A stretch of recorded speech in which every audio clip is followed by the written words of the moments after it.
म्हणतो कौन है ये लोग जो हमारे ऊपर राज करते, ये हिटलर के साथी, जनाजों के बराती, ये हिटलर के साथी, जनाजों के बराती, पूछते नहीं इंसान को कौन है तू, पूछते हैं धर्म और जाति। और इनकी सूरत को पहचानो भाई, इनसे संभल के रहना रे भाई, इनकी सूरत को पहचानो भाई, इनसे संभल के रहना रे भाई। गलती करोगे आहे भरोगे, जालिम का जमाना धड़ी ना भाई। आओ चोर चिट्टर बैठे हैं भाई, कुठे चोर चिट्टर बैठे हैं भाई, बड़े सेटर बैठे हैं भाई, कुछ दिल्ली में बैठे हैं भाई। कहाँ बैठे हैं? दिल्ली में बैठे हैं, कुछ दिल्ली में बैठे हैं भाई, और कुछ बम्बई में बैठे हैं भाई, कुछ दिल्ली में बैठे हैं भाई, कुछ बम्बई में बैठे हैं भाई।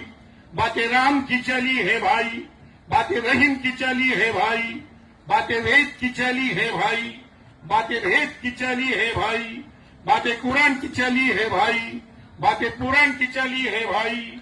राम कथा में डूबे हम भाई, रामलीला में डूबे हम भाई।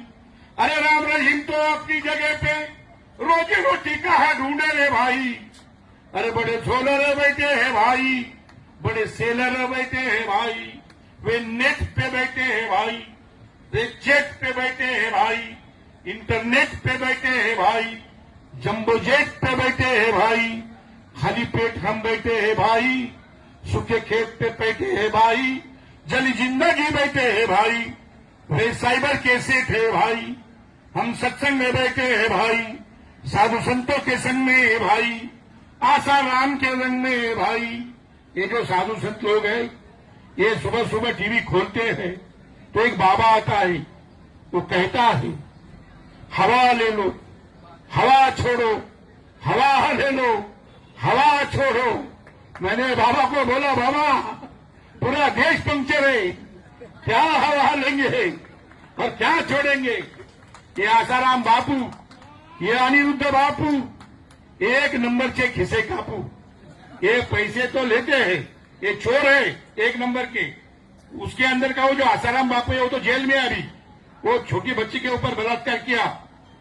तो ऐसे लोगों के पास में हम लोग जाना नहीं चाहिए, कधी जाऊ नका या चोरांच्या मागं।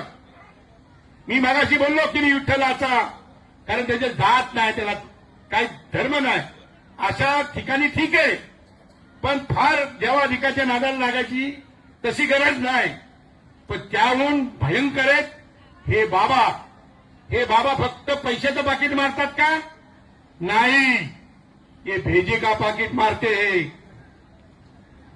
डोक्याचं पाकिट मारतात। ते सगळ्यात खतरनाक आहे, ते एकदा मारलं कि तुम्हाला काही सुचत नाही। और इसके लिए सबसे ज्यादा सबसे इम्पोर्टेंट क्या है, महत्वपूर्ण क्या है, हमारा भेजा, तुमचा आणि तुमच्या मुलांचा भेजा कुणाच्या ताब्यात देऊ नका। आपला भेजा हे आपल्या उन्नतीसाठी, आपल्या विकासासाठी आणि आपल्या एकूण मानवी जीवनात आपल्याला माणूस म्हणून जगता यावं म्हणून हा मेंदू आपण वापरला पाहिजे।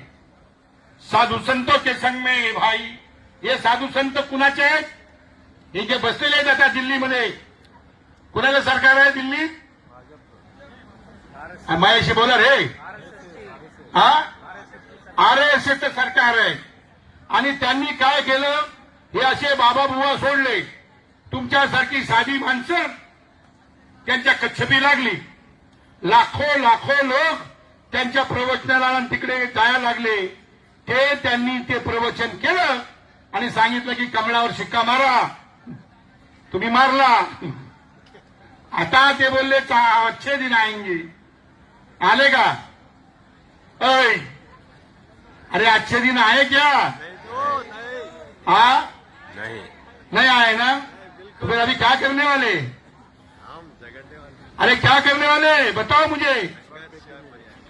हाँ जोरात बोला माझ्याशी, मी काही भाषण द्यायला नाही आलो. लढावं लागेल ना. हा लढा चालू आहे तो सक्सेसफुल करा.